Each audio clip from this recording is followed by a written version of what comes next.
the clock.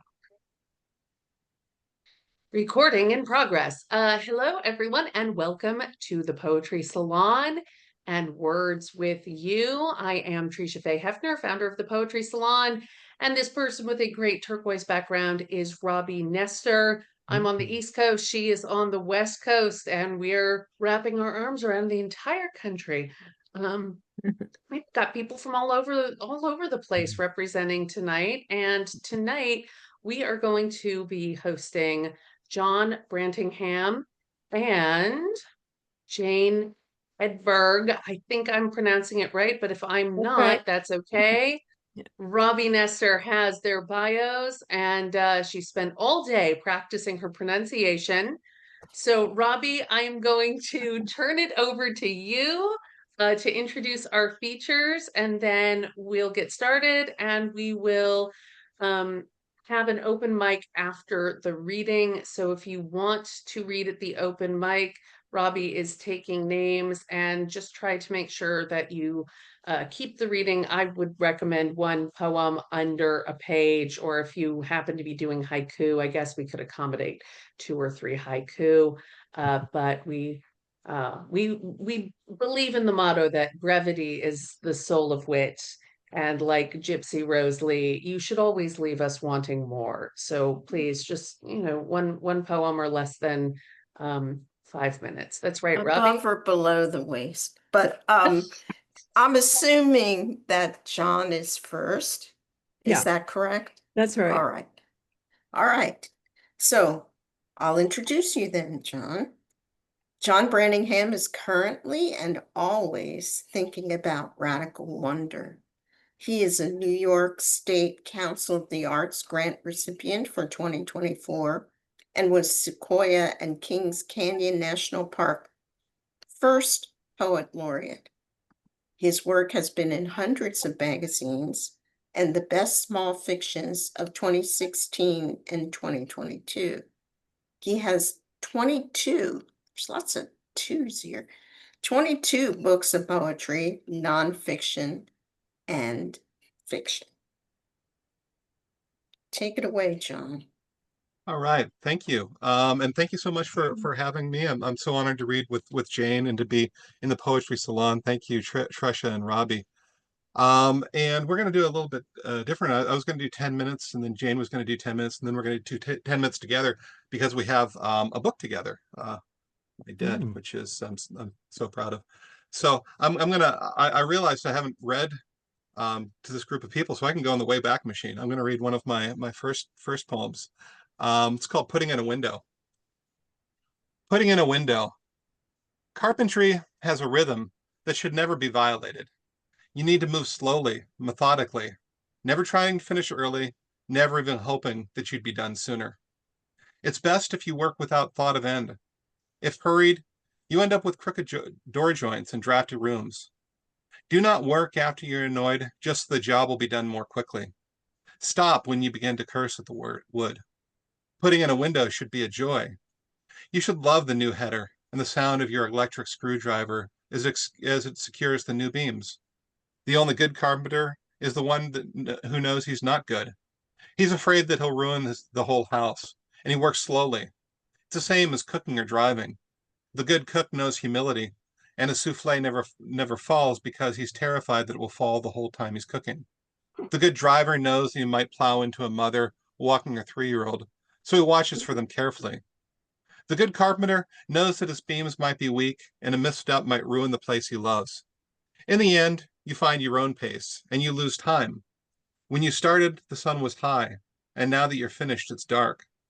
Tomorrow you might put in a door. The next day, you'll start on your new deck. That's one of my old ones. This is my latest. It looks like big, but until I get close, it's a very small book. And these are all drabbles, which are exactly 100 words, and they're 100 word drabbles, so it's a 10,000 word book. And these are all about walking around my part of New York, which you have never been to. It's way in the west of the state, near Erie, Pennsylvania. It's, as we were talking beforehand, it's part of Appalachia. It's not New York City at all.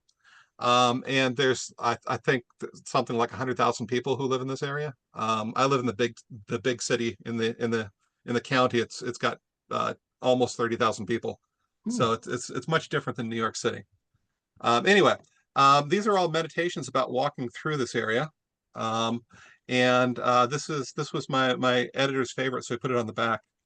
It's called the Banks of Chautauqua Lake.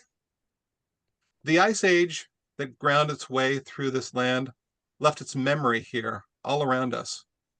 You can still visualize glaciers moving like giant white slugs across the land, eating the earth until these sharp hills formed, until these deep valleys were created, until the ice melted and formed these narrow, dark lakes. You stand today on the steep bank of the lake and think about how this slope must keep going down into the earth's subconscious, where a memory of snow lives. Once it was covered by ice, now by water, but down there has always been dark. And so you might know where I live if you know Chautauqua. I live almost on Chautauqua Institute. And so I'm really, really close to that. And I was reading at the Institute the other day, and I could point to the lake. It was cool. It's like, yeah, that's I was describing as I did. I was on the porch of Illustration. yeah, it was really fun. I was on the porch of the alumni house, which if you know Chautauqua, you know what that is. If you don't, you should go. It's fantastic. Weirdly expensive though. Okay.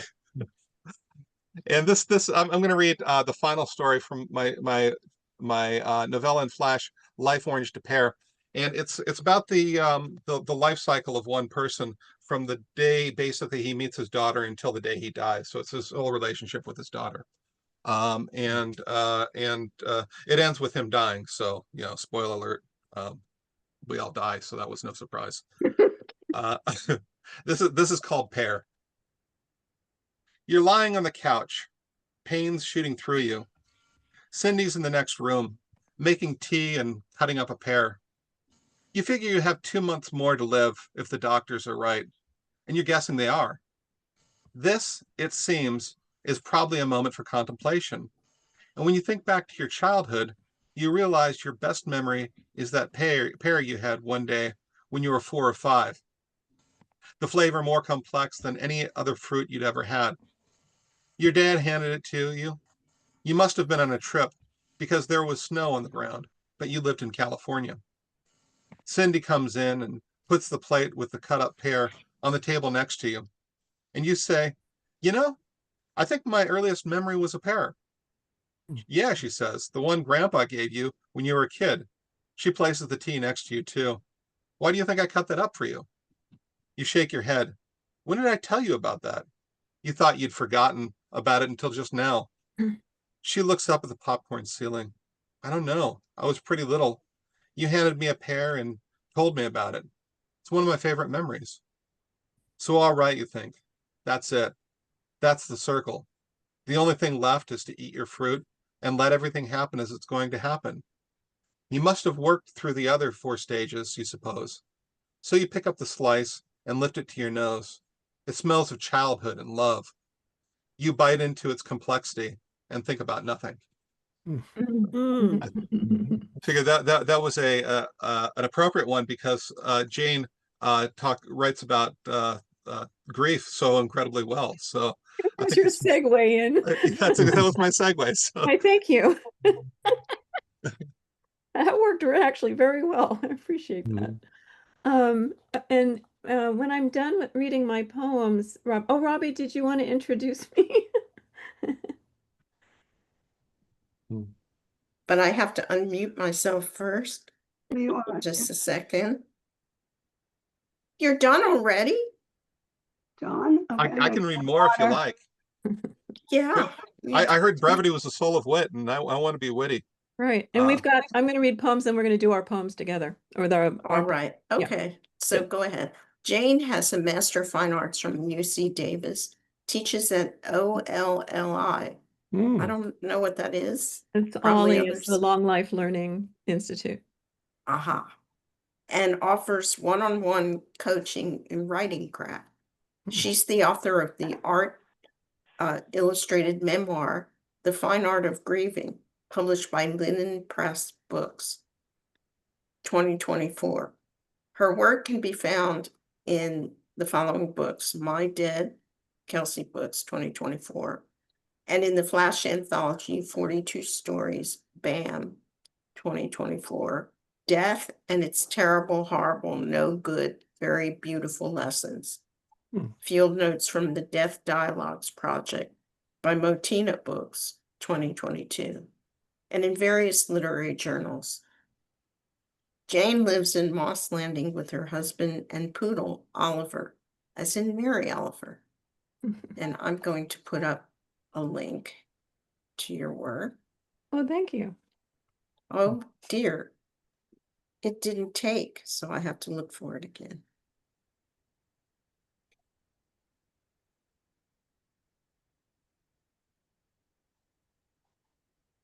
Here we go.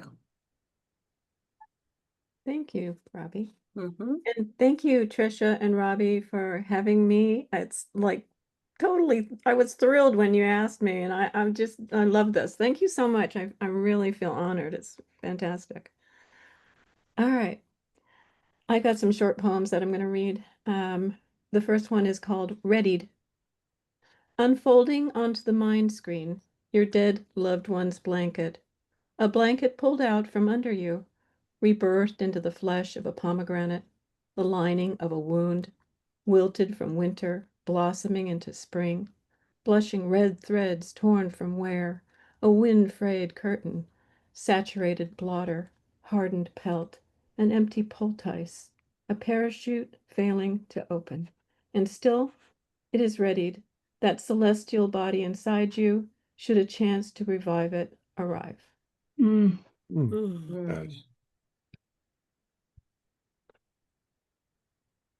Fallen fruit. A big wind tore up the garden, knocked the feijoas to the ground. Hundreds of blimp-shaped fruits, which I could have saved. By the next day, they looked like mouths agape. Something had scarfed their innards. Mm.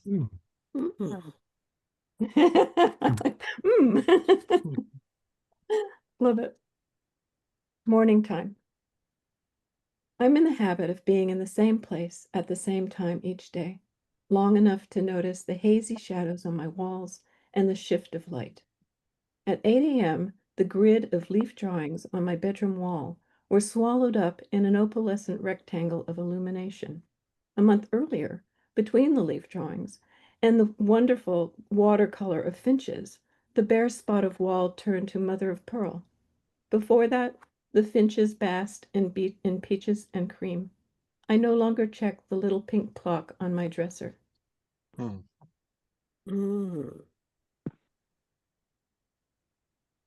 Meanwhile, on a brisk morning walk, I saw a long school bus and a bunch of kids pulling invasive ice plant from the coastal dunes, each competing with each other as to who could yank the biggest load. Few want to do that hard work, but all the children were full of joy and laughing. Meanwhile, teachers stood by, staring into their cell phones. Oh, oh. Caught. In dawn's light, by the edge of a cobblestone road, against a stone wall as old as Socrates, I sit at a round cafe table the size of a ship's wheel, an aegis shield, beneath which I find Athena's muscular arms. She weaves her fingers into mine, strokes her thumbs into the lines of my palms, pulls free, then grasps my wrists as one would rescuing a climber from the edge of a cliff. A waitress brings me an espresso in a white child-sized cup on a mini plate with 2 lumps of gold sugar and a tiny spoon. She smiles and winks. My body no longer a falling stone. And one more. Am I good on time? Draw in the past. Was there anguish as you pushed the pen across the page, or joy? Finding the perfect curve of a jaw, hip, ankle? Could you render yourself in the poetic stroke, appreciating a fold of stomach, dimpling of thigh, the delicate tip of nipple? What if your mother revealed that she never loved you? What then of the human form, the blank face waiting? Will you draw in the past? Your hand might falter, broad strokes smacks of red, black, and blue. Can you imagine standing naked with all of your hurt? Mm, Wowie. There you go. And thank you, John. Hmm. If you can make me host, I will then present John and my book, My Dead. And these Will, are poems by John and Edam Frastic art, which is responding to the writing through art as a conversation, not an illustration. Rick has it. Wonderful. Thank you. And oh, I'm host, me as host, and I'm going to share. Okay. Yeah, that I found these absolutely fascinating because I'd written this poetry and Jane started to respond to it, and not always agreeing with it, which I found just kind of wonderful. And so these are really poetic conversations. Is everybody seeing the picture? mm-hmm. Okay, good. All right. Okay, just after sunset. This, by the way, is my favorite of the conversational. Uh, what is after? And I put before sunset. My apologies. Yeah, so this just after sunset. When Lizzie sees the man at the bus stop, such is her need that she pulls toward him, and I have to lean on her leash, like a sailor steadying a catamaran, to keep her breath 6 feet away from him. The man is staring up the long street for the bus that is not here yet. He's unaware of Lizzie and her need for touch.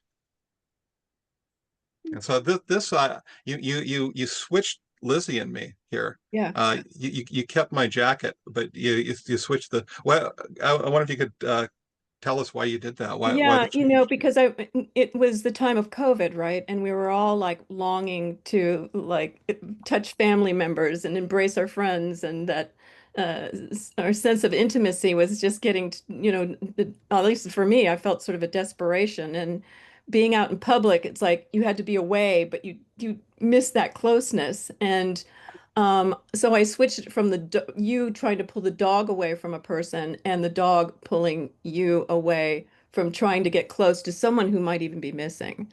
So that it becomes, some of us lost people in COVID or heard of others losing people in COVID, and the bus is approaching tilted. There's like a sort of a danger in the whole thing. So that's how I responded to that. Wow. Mm, Okay, this is the rain is what matters. wow. I fall asleep to the sounds of my dead whispering underneath the rain outside. Mm, Their voices stay with me into unconsciousness, and they give me dreams of great significance. Dreams always seem important. Whatever they mean, I will forget them tomorrow morning. Yeah. And should I leave it up for interpretation?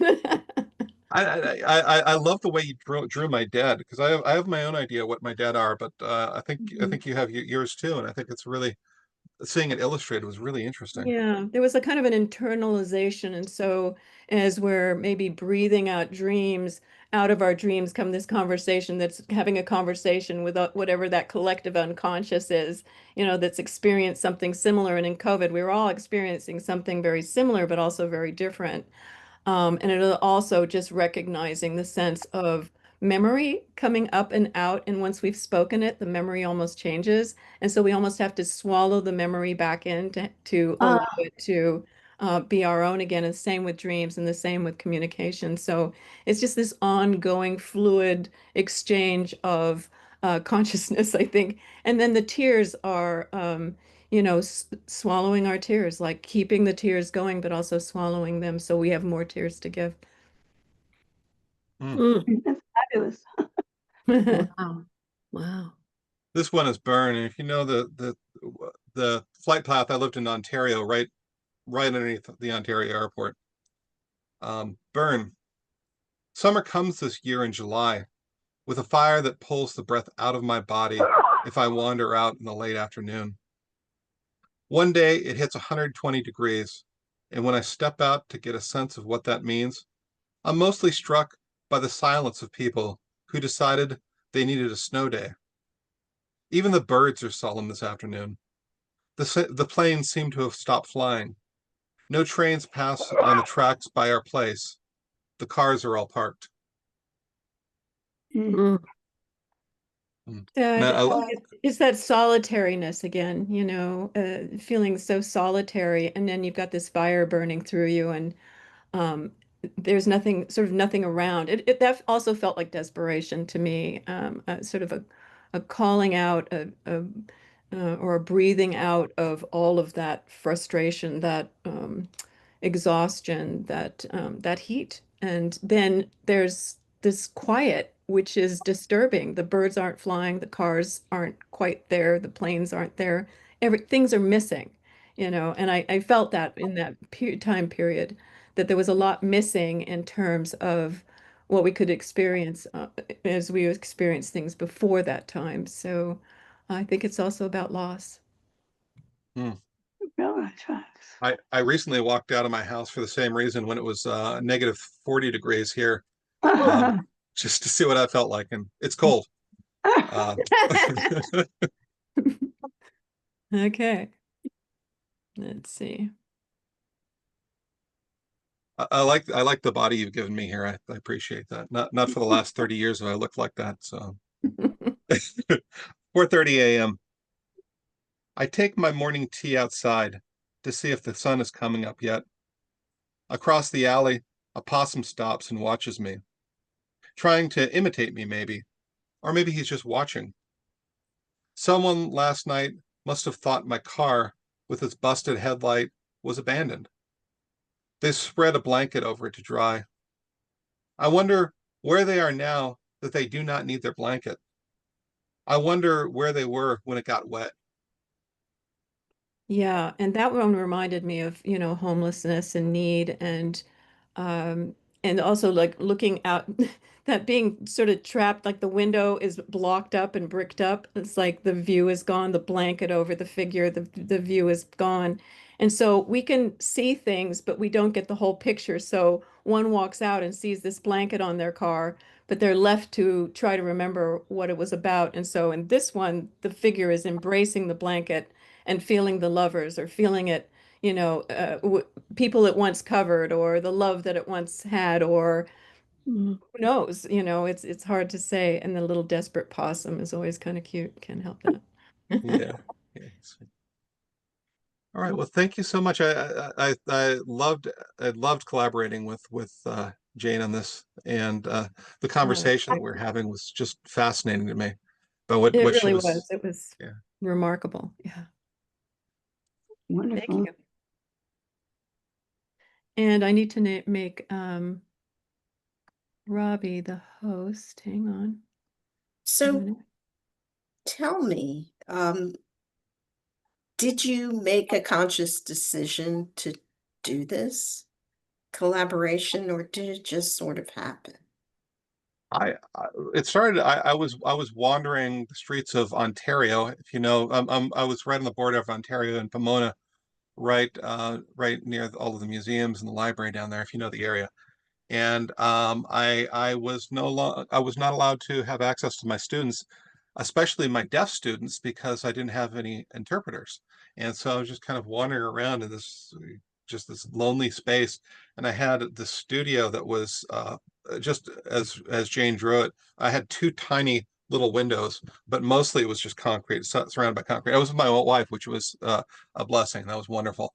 But I was left in the space where there's really nothing to do but write poetry. And I started writing to that. And then I started emailing my friends. And Jane's a good old friend of mine. Started emailing her. And she started to respond to this because I think she was feeling what I was doing. And she was being isolated in Moss Landing, which is a great place to be isolated, but still you're feeling it. And so we started having these distant conversations. And I'm motor mouthing, so I should allow Jane to. Oh yeah, no, it was that, when you first sent me one, I thought, God, those are short. And then I went, but what an impact. And I went in my studio and I just started drawing, and I stayed in there till like midnight, which was kind of late for me, and realized, oh, I've got a drawing. And I think I showed it to you and I felt embarrassed, like, I don't know, but like I'm having a response here. I'm just going to show this to you, and you're like, "Oh my God!"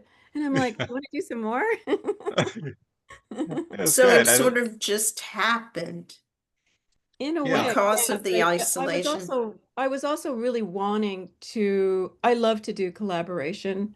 Sometimes I hate it because you end up collaborating with the wrong person, but with John, it's always been a super delight. And we just have this way of allowing each other space to respond.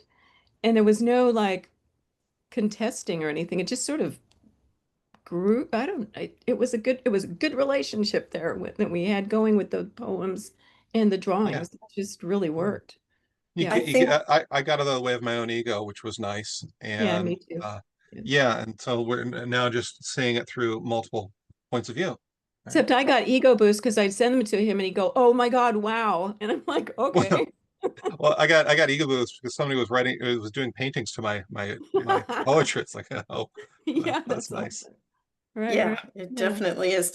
Do others in the audience have any questions you want to ask our Yeah. features? This is a pretty interesting uh, collaboration, especially because it's about the pandemic. And that's a subject that we have veered away from. I know.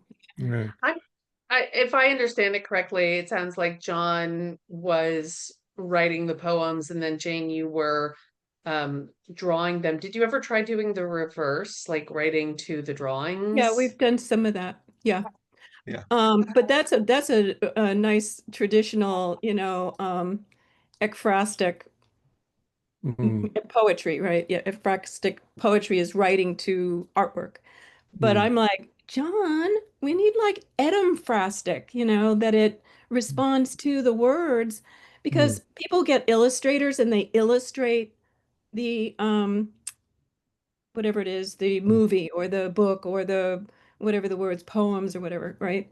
But these aren't illustrations. These are direct conversations. These are, he said something and I said something back that didn't draw what he described. I wasn't interested. I don't actually, I've done it. It's fine. I think it's fun, but I really wanted to respond because I had such an emotional response to his work. Like I'm coming in as an artist and I'm giving you an artistic, etymphrastic response. Jane, you keep using that word. Can you first of all spell it and then also explain a little bit what it means? Oh, let's see. Edinfrastic? I'll type it there. Thank you. Yes, I was talking to John and I said, we need a word, and he's kind of a word meister. And I said, I need a word that describes this process. If we have ekphrastic, what would be responding to words? And he said, etymology. And is that right, John? Yeah. Etymology? And I thought, ooh, and then we said etymphrastic, and I'm like, oh yeah, no, that's it. We need to coin that as a term because I've heard of art illustration. It's very specific. It's usually, like Audubon, they're drawing the bird. It Yeah. might be stylized, but they're drawing the bird to look like the bird. And I was doing something different. I am doing an artistic response, like the poet would respond to the artwork. They're not describing the artwork. That would be a terrible poem. They're actually responding or springboarding off of the artwork. And I think that's what makes this really strong. And I'm excited. I want to do more because I think that it's one, it's very engaging to do with another collaborator. And two, I learn a lot about my own artistic abilities and my own my response to poems as well. It was really good. May I That's ask so a question about one fantastic. of your paintings? Yeah. That you described the small dots as rain that was around the goose. I think it was death was the subject.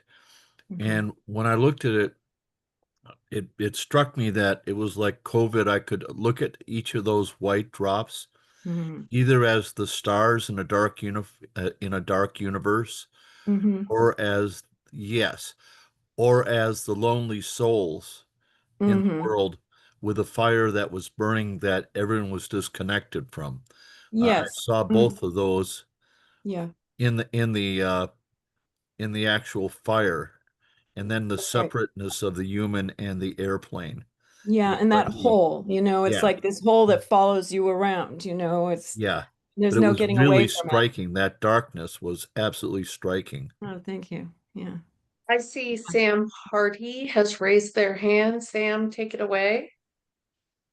Oh, I'm sorry. I accidentally got it. muted you again. There you That's no go. problem. I was unmuting around the same time you were muting me. I find this extreme. Hi, John, by the way.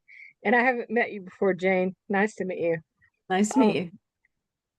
I find this very interesting that around the time you were saying, hey, we should coin that, I was looking it up on Google, and Google's response, which I find extremely, I don't know if it's scary or if it's a great thing, but I put in etaphrastic. Sorry, that's hard for me to say. Etaphrastic. And it came back and it said refers to an art created in direct response to poetry or prose. It's a term coined by Jane Edberg and John Brannington. According to medium.com, the term describes visual art that is created in response to a written piece, but with the artist having more freedom than in traditional ekphrastic writing. According to McQueen's. Oh yeah, yeah, yeah. Oh, we've been working it. Goes on and on. It still goes on and on because it explains etymology and Fantastic. definitions and Oh, finally I have a the legacy. whole write-up. You guys are like famous, so I said I didn't know if this was scary, like you were being stalked. Yes, it is. or if it was But exciting. I did personally have think it's I did exciting. have that conversation with AI, just so you know. So we've been talking. So Okay, Jane, good. this just proves that not a lot of people know it, but we're really famous. Yeah. You are, in No, my that opinion, is anyway. very remarkable. I like that. I like a lot of people not knowing that we're famous, actually. That's So yeah. John, did you know that you were famous, or did you just find out today? I just found out. I'm gonna have to tell everyone so they'll know. Wow. And where's this book for sale at, by the way? oh, you can either email us and we can send you a signed copy, There is a Or- link on the Mhm. chat. or Amazon, Oh, or okay. Kelsey Books. You can go directly to Kelsey Books, which is always good to support. Kelsey, okay. Yeah. Okay. Oh, they were wonderful to work with, by the way, just letting you know. They're I nice loved people. working with them. Yeah. Because I designed the cover. They let me do gave me a lot of freedom in terms of doing the editing and so forth on this. They were wonderful. Like that too. Jane did that as well. Yeah. Oh. Oh, cool. That is, yeah, I've seen that. Oh, that is so great. I didn't know you did that. Yeah. That's There's that's a a little wonderful shadowy portrait. character on the back too, which is kind of nice. So Oh yeah. That is really nice. Thank you. Congrats. It's a work of art. Wow. Support the arts. There you go. Absolutely. Yeah, because no one else will. Yeah. I mean, if you think about it, what is it like? Is it like 20 bucks, right? And you can go to Starbucks or something and, have Buy a cup of coffee for that. right, a coffee Yeah. and a donut or something, and then you get to take this home, and it's like a gift that keeps on giving. So Yeah. Absolutely. Are there any other questions that anyone wants to ask?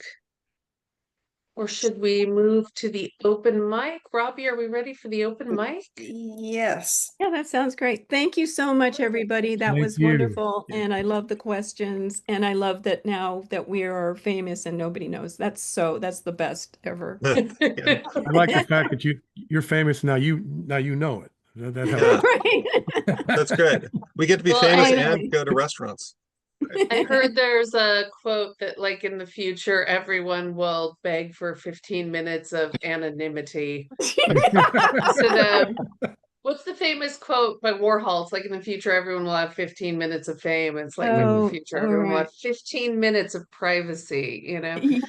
Good luck with that. Right, exactly. Okay, I'll we- take this, Robbie, let me take just 1 second here. As we were talking about supporting the arts, I just want to remind everyone we do record these. So if you want to go back and listen to Jane and John reading and presenting again, you can find that by becoming a member of our Substack. You can get the recordings without becoming a member of our Substack. They are on YouTube.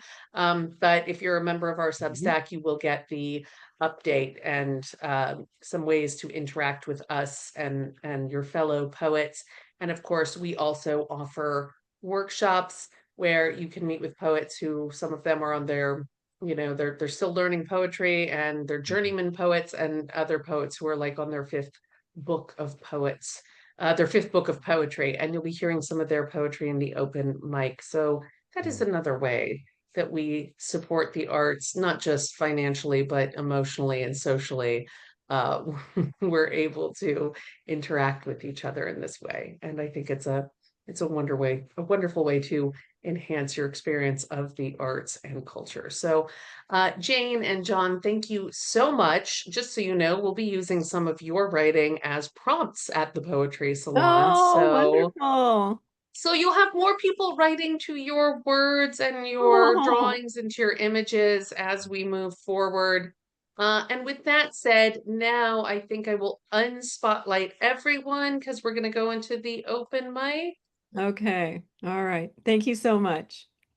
Thank you This all. point is one shortish poem per person. We've got a list, a bit of a list. And our first person on the list is Mark Petrie. Here we go. Jane, I gotta say that right now I'm at the tip of the harbor at Moss Landing, and I'm looking at these otters in the harbor, and I'm looking out across at the waves breaking at the spit at the entry to Elkhorn Slough. I'm very jealous. Yeah, it's a So cool.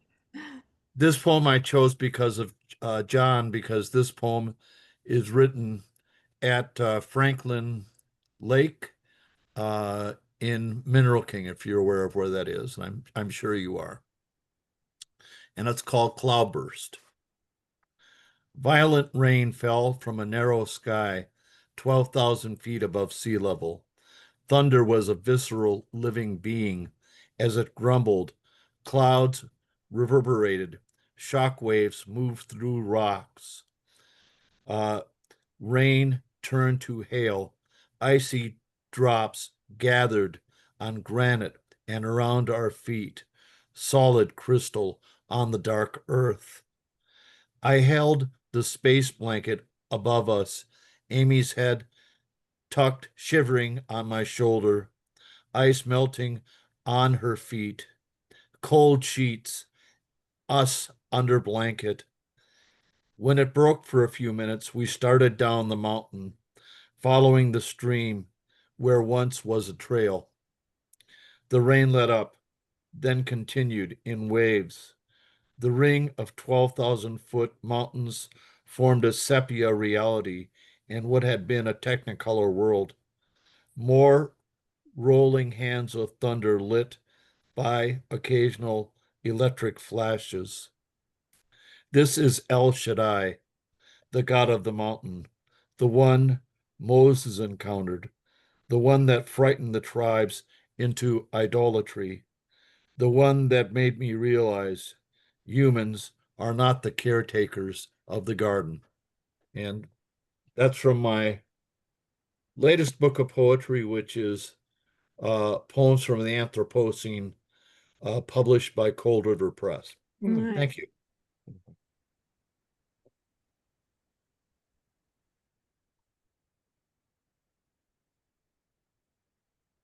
Robbie, who's next? I'm sorry. I did not notice I was muted. It's Rosemary coming to us from Peru. Okay. Hello. I just got Hold to... on, Rosemary. Let me just pull you up here and make you the spotlight. Okay. There you Okay. go. I today received my latest from Kelsey, which is actually not a full-length one, but my first chapbook. And it's a little dictionary of very odd words, not in alphabetical order. And I keep it short, so I read only one of them. And that is pontificate. First, flex your upper body muscles to appear more intimidating. Learn from the cockerel. Then ready your vocal cords. Learn from the cockerel. You know what mansplaining is, don't you? Now opine in that smug and loud way that sounds so annoyingly pompous and dogmatic. What you don't have in facts and wisdom, you say it all with conviction, since only you are right. There is no comeback. You'll smirk on your way home, knowing you have once again impressed. Thank you. Thank you, Rose. Our next reader is James Keene. Thank you, Robbie.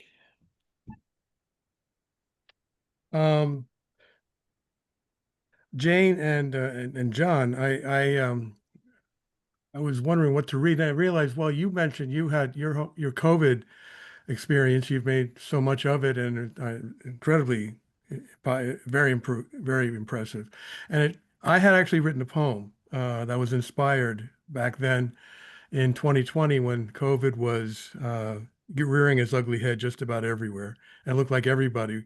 And in the week leading up to Easter Sunday, 2020, in April 2020, it occurred to me that I think everybody in the world could probably have used a resurrection of their own. And so basically I thought, well, let me just write a poem. I did my chapbook, Small Wonders from Finishing Line Press. And it's the last one, and it's called Prayer for All of Us. Dear Lord, in this time of suffering that knows no boundary or border, please keep all your children, everyone, in your mercy and care. May we come to know, every one of us, and soon, the hope and joy of resurrection in our own fashion, through all the beautiful shades of our humanity and the passion we all share for living. Thank you. Oh, that's sweet. Yeah. Thank you, James. You're welcome. Our next reader is Sarah Sarai. Still there, Sarah? Yes, I am, and I even turned on my mic. Great to see you, John. John's reviewed some of my books. Can you hear me? Uh-huh. Can you? Yes. Okay, great. So I wrote this towards the end of the fires in California. I'm in New York, but I'm always a Californian. California Holding. I sent my great nephew poem on mastery, perfection, the work. Life is calculation. Calculation is art. He's black. I'm white. We're both seniors. Colleges are scouting him. Medicare is courting me. The collection, beholding, is an easy pick for an aunt far away who long ago gave up on family. They'd done the same. So, beholding, praise of precision and the incalculable of Dr. J, Julius Irving, who is 1 year younger than I am. Ross Gay, the poet, is way years younger, enough of him. Dr. J's soaring, gliding, gravity-defying reverse layup acted out wily calculation of angles, throw upon toss upon game. Like Euclid, QEDing all 463 propositions with brick-on-brick logic. May my great-nephew's life be floral and expert, California-worthy, the California of survival. I want it beautiful and open, imperfect and joy-filled, filled with praise and the renewal of love, regreening hillsides. Endow each life with praise, and don't forget me, thriving like a succulent.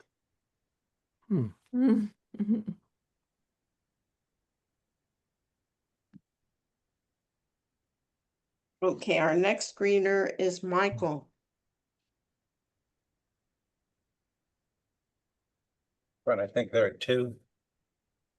Oh, I'm sorry. Yeah. Gosh, I believe it's the Michael with more hair. The Michael with more hair. Okay. Oh, not this one, of course. I think that's Michael Dwayne Smith, and he's got the spotlight on him, so that's the one who's up. Thank That you so is. much. Thank you so much. Hello to everybody. Thanks so much for having me. Jane and John, lovely readings, but wow, the collaborations, very special, terrific stuff. Really love that. I'm going to read a poem tonight from my new book from Sheila Nagig, Shaking Music from the Angry Air. And the name of the poem is Grief is a Coat. I made myself a promise. No to death in Alabama. No Mexican divorce. No Trotsky face, despite my Frida-esque tendencies. No more ordinary, only strange. Maybe I'm a missing link, maybe a commie, but surely a noble scene sans spandex, sans violence, suffering from too many red tulips, not enough bites at a fresh green apple. Alack and alas, I feel a sleepwalking mermaid in my future. I feel my mother's kiss and a dream shaped like Buddhism. The question is, how do you feel? How's it going? And do you want to talk about it? I've had enough of absence. Let's get vivid, full of oxygen. Let's say all of us for all of us, because that bears a striking resemblance to the life we thought we wanted. My mother's wild, brilliant ghost keeps saying, grief is a coat you only give away to the best of best friends. Thank you. Wow. Yeah. Bravo. Now the other Michael. Yeah, this poem is inspired by John Brantingham. So I've had the pleasure of working with him up at Chautauqua for a couple of years now. So he inspired me to go beyond prose into poetry. And so this is my first time trying something in the Zuiitsu form, which he suggested. It's called Chautauqua Dialogue. Chautauqua bound, an annual Hajj to our happy place. Not traveling light, our SUV belges with folding chairs, rolling duffels, and groceries for 3 weeks of al fresco dining on a wraparound porch. Chautauqua, where I drink deeply of spirituality and religion from spring-fed fonts. Chautauqua, where I interleave intense discernment with doses of meditative contemplation. Chautauqua, where away from home, I find the home I've been searching for. Road trip. I plot a different route each year. This year, time crunched, my wife and I traverse the shortest path till Kismet intervenes. Waze decides to avoid tolls. Thus in West Virginia, veers us off the highway onto country roads, wending through small towns with boarded up shops, and across deep gorges with soul-enriching grandeur. Slice of life, as we call these serendipitous detours, opens our eyes to life as it is lived in America. First impressions? Green, lots of green. Not the coyly, kinky reference to 50 shades of green we experienced in Ireland. Rather the robust summer greens that have displaced the newborn greens of spring. Gaps in the deciduous green rolling hills reveal the regulated green of farms nestled in valleys, with a backdrop of misty gray-green hills beyond. Glimmering, shimmering glints of light announce the entrance of Chautauqua's lake on the palette of my experience. Each year I'm overcome by the sense of awe at the vast power of the glaciers, which, as they departed, road braided the landscape into round-top hills and water-filled valleys. The retreating ice bestowed a blessing held in suspension for millennia, till it was bestowed on the indigenous people as they came to the lake's shores and plied its rippling waters. Today, each waft of breeze off the lake reanoints me with that ancient benediction. Invited speakers orate from their varnished podiums. However, it is Chautauqua which speaks to me. It is a dialogue which is new each time I come, though every conversation resonates with the familiar. Tradition replaces ritual in the religion which is Chautauqua, a religion of connection. Generations come, not differentiated strata, rather impulses of energy in the Chautauqua continuum. Late at night, I sit on the wraparound porch, Behind leafy, moonlit silhouettes, the lake laps at the same shores those first Chautauquans launched their canoes from. The blessing the wind whispered to them echoes in my ears. Neighbors are snug in their abode, yet Chautauqua continues its dialogue with me, speaks to me in a language without words. I reply not with words, not from my mouth, rather my resurrected essence bursts forth, a music which arises from within me as Chautauqua plucks my heartstrings. Thank you, Michael. Our next reader is Judy Cronenfeld.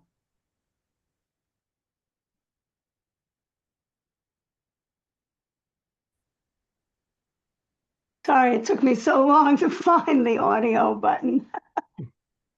Okay, hi there. It's really nice to be in a little bit of a poetry community again.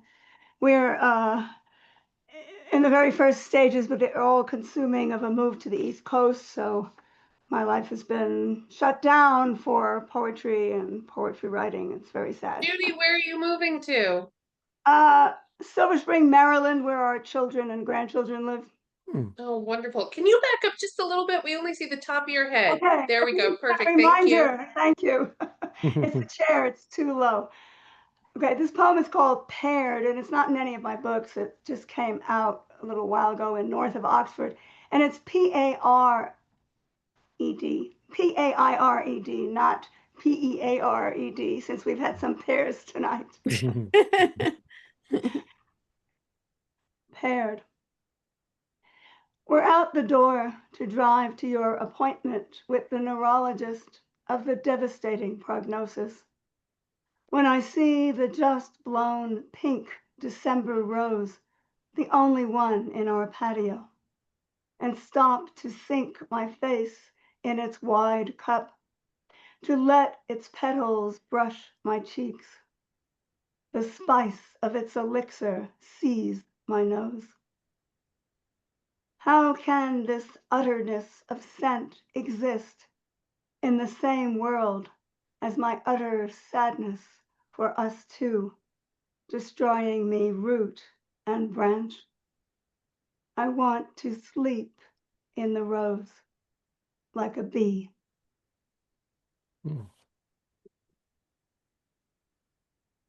I love that. That last image is so beautiful. Thank you. T, you're next.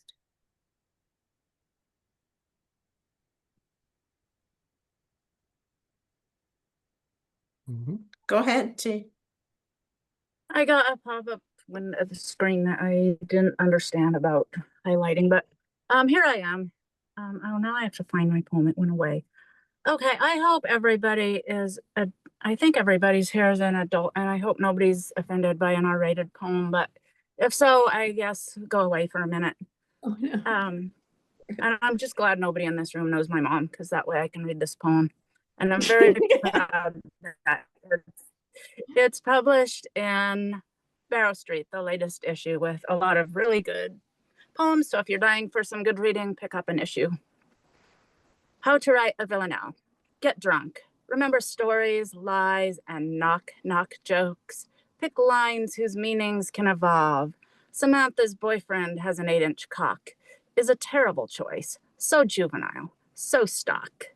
Dig deep for sunken heartaches, unresolved. Remember drunken stories. Don't lie. Knock on wood. This is how you measure it. A jock explained a ketchup bottle as the love wand Samantha's boyfriend had. 8-inch cock to find wild birds, arrows and sunset flocks where sighs sparrowed tonight to morning doves. Drunken stories lie in memory. Knocked up, the morning after pill. New flames, locks of hair and lace, champagne. Toasts didn't involve Samantha or her boyfriend. An 8-inch caulk gap now unseals the tub as mismatched socks slap panties and spin cycles. Still, you make love while lying drunk with stories. Memories knock. You knew Samantha's boyfriend's 8-inch cock. Very good. Thank you. And we're not talking chickens. Hmm. Mona, it's your turn.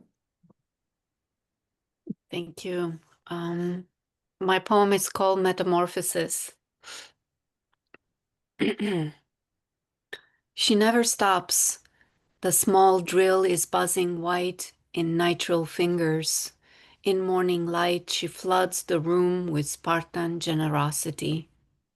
On the walls up to the ceiling, the heartleaf philodendron creeps its roots in and out of pots, spiraling high, medicinal, elemental, like her, the aerophyte, relentlessly green, relentless. Her thumb on my gum. Does it hurt? Does it hurt?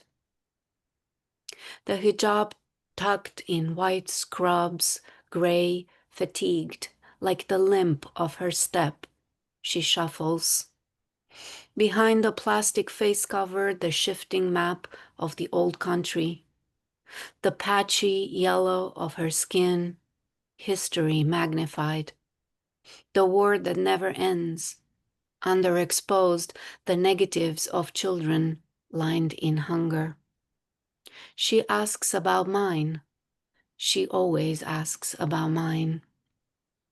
I, open-mouthed, nod in allegiance. The floss, the soft brush, the peace, everything that hurts that we don't talk about. Fibula tibia fracture, she whispers. I can't describe the pain. Nice. Thank you. Thank you. Our next reader is Cora.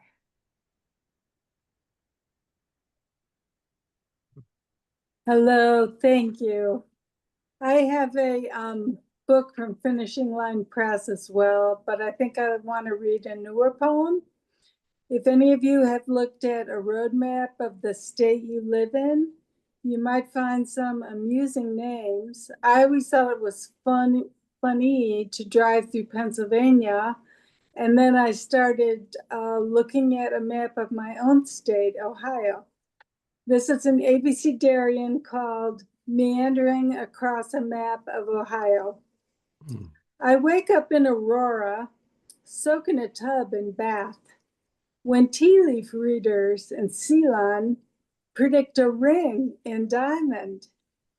I meet genius in Eureka, flood funk in despair, stare at walls in gypsum, scrimp and save in hard scrabble, salt money away in Ira, find four-leaf clovers in Lucky, smoke my last cigarette in Marlboro, am surprised in novelty to hear of Orwell's Animal Farm, pick an apple in Paradise, munch it freely in Quaker City, lose my way in Reminderville, trespass into Sodom, escape to Triumph, fall apart in Union, when a gentleman from Verona buys me a lotto ticket in Windfall. Zinnia's pollen makes me sneeze. I stop for Botox in Youngstown and run out of gas in Zor. That's really fun. Thank you, Cora. You're welcome. Marianne, I'm sorry. Marianne, it's your turn.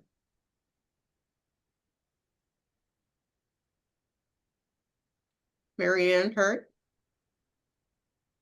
Are you still here? Okay, we'll go on to the next person. Cindy Busquet Harris.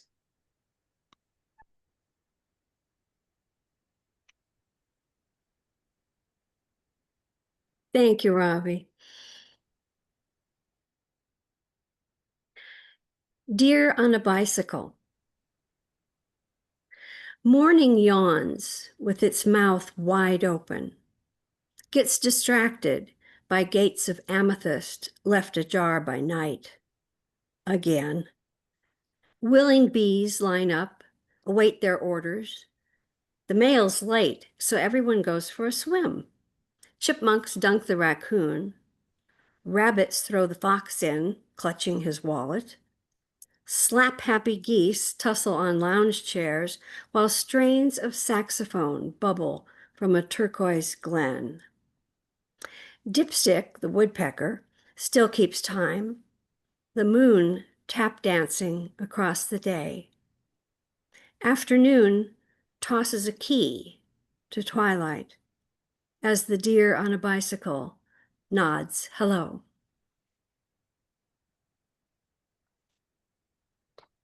Thank you. And it's good to finally meet you face to face. Thank you, Robbie. Thank you very much. I love your background. Oh, thank you. We'll try Marianne Hurt one more time. Are you back from wherever? No. Okay. Then the last person on my list at the moment is Brenda Wildred. Hello. Okay, so people have been reading out of books, so here's my book, On the Train for Something Somewhere Else. And we're reading short, and people have been reading about the pandemic. So this is a couple of haiku from my April 2020 haiku collection that's in the book. My favorites out of that. A man wears a red bandana. He might shop or rob a stagecoach. And the other one is, be gone, Corona. In the midst of it, spring. This bud's for you. Drink up. All right, thank you. Thank you, Brenda. We have one more person on the major list, and that is Sam. Thank you. So I've been writing a book, or actually I've written a book, I'm finished, of 40 poems foreign about survivors of sexual assault. And I got to tell you, it's not an easy book to sell to a publisher. Yeah. Like the subject of sexual assault, the publishers want to silence me too, but I'm going to keep trying to get it published. Yeah, as long as I keep can. going. Keep going, because my book was The Fine Art of Grieving, and it was very hard to sell, but it finally got picked up by a publisher. So keep going. So this is the calmest poem in the book, and it's got one curse word in it. So here it goes. It's called Scream on Paper. I was never taught to be a child. I was only ever taught to stay quiet, taught to withhold truths without outright telling lies before I knew it could cost me.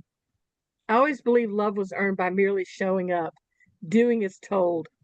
But over and over, I was told that I was too much and not enough all at the same time.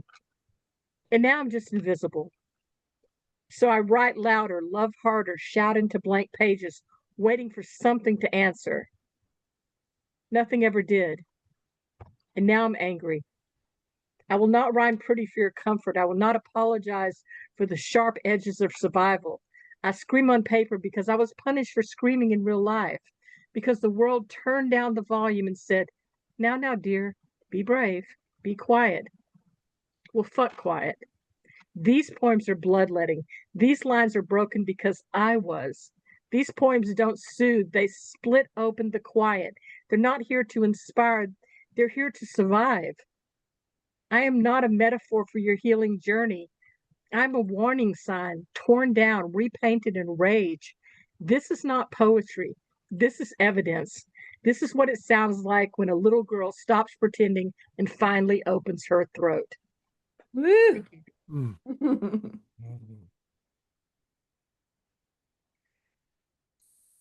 Sometimes those poems need to be written even if nobody wants to admit it. Thank you very much, Sam. Our next to the last reader is Tresha. Oh, me? Little old me? Myself on the spotlight. All right. As always, just thank you everyone so much for being here. And if you are new, I know some of the folks who are here, this is your first time here, so I'm just going to say we have good writers every time we show up together. And I believe next month it's Melissa Studdard and her daughter. So it'll be another collaborative presentation, which is fantastic. And of course, we also have our meetings, our regular weekly meetings where we write and share writing together. And I have to give big thanks to Cora and T, who are here today, because they were helping me edit this poem today in our workshop. I think July was the 1-year anniversary of the death of Jimmy Buffett, who is a musician and songwriter and entrepreneur and parrot head. And so this is a poem I was working on shortly after he passed. It's called, I was going to write about Jimmy Buffett today. I was going to write about Jimmy Buffett today, but he came to me and said, it was okay if I didn't. He was happy in his new ocean. Instead of writing, he told me to buy that ukulele I had always wanted and take off my shoes and go for a walk in the sand. The world is sad, he said. He knew that as well as any pirate born too late. Now that he's dead, I knew he knew all the embarrassing things I would never have told him. That the first CD I owned was Beach House on the Moon, and that when I'm feeling melancholy, I put my feet in some water and sing Mother, Mother Ocean to myself. For a long time, I've been worried people will say I am a silly girl. Jimmy just gave me a parrot to hold. That's why he created so many Margaritavilles. After he left, I looked in my pocket and found what I knew he had come to give me: an accidental afternoon of sunlight, permission to comb the beach, looking for who you are with a metal detector, a friend, and this, his no longer lost shaker of salt.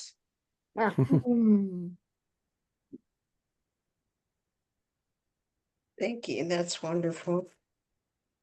And I have one poem, an ekphrastic poem, naturally, so I will need to share an image.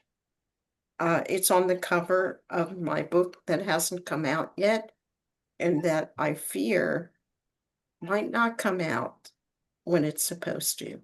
So let me share this. I can't find the actual cover, but I have the image. So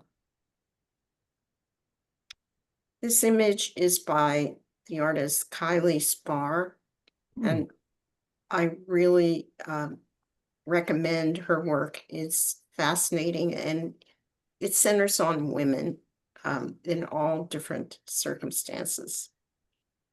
And here's the poem. Disquiet. Sorry. I'm looking for it and it won't come up. Here we go. Disquiet.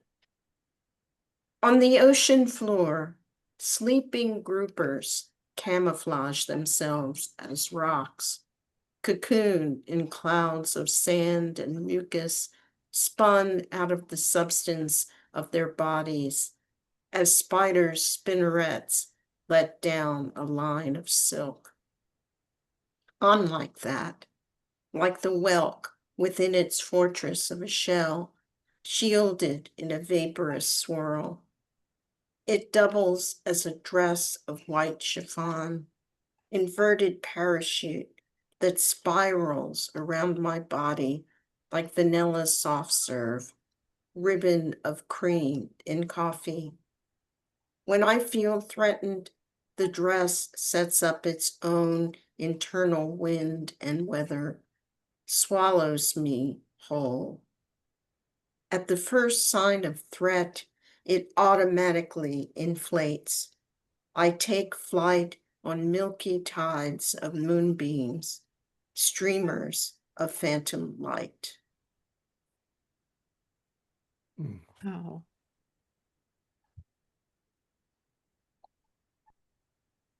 Thank you so much for being here, and to our wonderful features, John Brantingham and Jane Aper.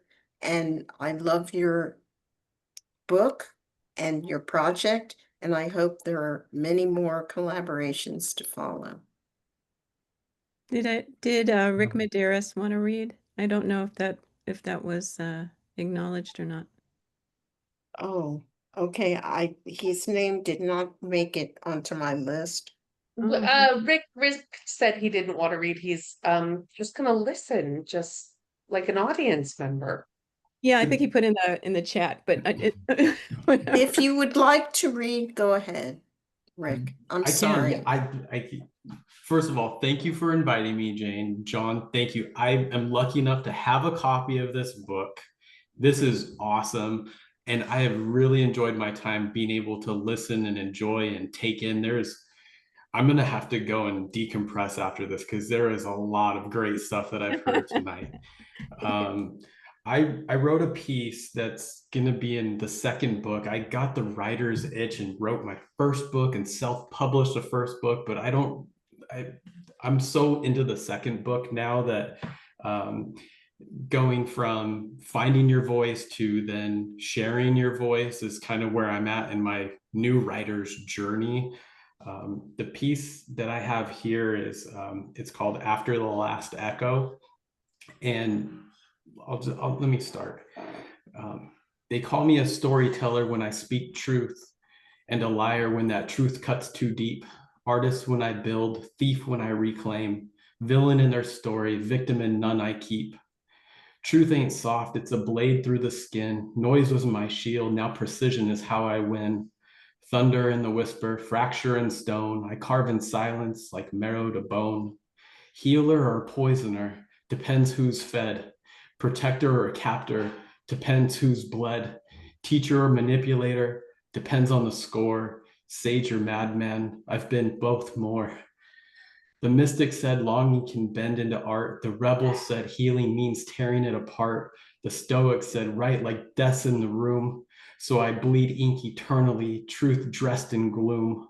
Hero or fool, creator or ash, trying to burn down heaven, no hell and still no crash. Contradictions my gospel and paradox my creed. I don't chase clean lines, just trying to let the soul bleed. 15 voices then circled and said, cut it raw and say it like you mean it. Even if it hurts, scars, or breaks between man-made laws, you must feel it. Truth ain't polite. It was born to sting just a little. It don't rhyme neat. Belittle my heart like a king. After the last echo, what's left must be memory. Voice sharpened like hard-earned wisdom with thunder in the veins. Not saint, not sinner, not hero, and still not tame.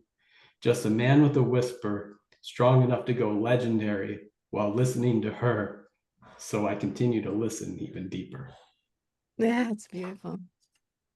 Thanks so much. Oh, I'm Thanks, so glad you Rick. shared that. I'm so glad. Thank you And for thanks the invite. for telling me, Jane, that you wanted to read. I'm sorry that I missed. Well, I was so excited about that because I haven't really heard him be involved in that way. And I just want to really encourage him because he just finished a book and now he's writing another one. I'm like, just keep going, you know? Yeah. Yeah, and Yeah. you know, to what you said, Rick, yeah, between being a private poet and a public poet, there's many places to come practice. So I hope you'll come back and practice some more with us. And I hope that you guys all will check out the chat. I put the link to the Poetry Salon on Substack there, and you can keep up with all that we're doing. And there's always more to come and more great writers like the ones you heard here tonight. So I hope you all will return. Robbie and I will be back. We'll be bringing, who did I just say? Robbie, who's next? Nobody. Stuttered. No, I mean next month. Oh, yeah. It's Melissa Stuttered and her daughter's teacher, whose name I cannot find. I've been looking for it, can't find it. So, well, you know, I just turned 41 recently, and you know what they say is the first thing to go is Yeah. memory. Yeah, that stuff. There you go. Your knees. That's the first thing. In my case, my hearing. My I think the glasses, my glasses get up and walk around the room and put Yeah, themselves in different yeah. places. I've This is I've a lost group my poem. tolerance for BS. The Trisha, first thing to go is your tolerance for BS, then but your memory of all the BS. Trisha, wait until you're 87. You know, I love it whenever I say that, you know, I've turned this age, because Exactly. then inevitably someone says to me, "Oh God, you're You're so just young." starting out. You're just Mark, a there's a baby. poem waiting to come out from that. I am. We'll come back, guys. We'll write a group poem called "The First Thing to Go Is," and we'll just all finish it with a sentence. I love that idea. Damn if I May won't I write ask Jane a that quick one. question? Yeah, Mark. Jane, what's the temperature in Moss Landing right now? I don't know, but it's probably about 60. Oh, I hate you. Please, those of you in California, open the window and describe the dry breeze coming The through. fog can be a lot, though. The fog can be like right here, you know, and you're like, oh. You got the It's fog and you probably- got K-Pig radio. Yeah, we do. Yeah. All right, everyone. Please enjoy the rest Thank of you. your night. I know Bye. we're all Thank drunk you. Yeah. Thank you. What happened to on you, poetry, Trisha? so if you have to drive somewhere, please drive responsibly. The designated driver who's been reading prose all evening and can see the road Yes, straight. driving under the We'll see you back influence here of next time. poetry is Yes. dangerous. Yes. And Very Rick, I'm so dangerous. grateful Definitely. that you came. I'm so grateful that you came. Thank Keep you. going, Rick. Thank you again, Be John well, and Jane, everybody. and we'll be in Love touch you all. soon. All Be right. well. Good night, Love everybody. you See ya. guys. Everybody. Adios. See you guys later. Bye. Bye. See you soon. Cheers.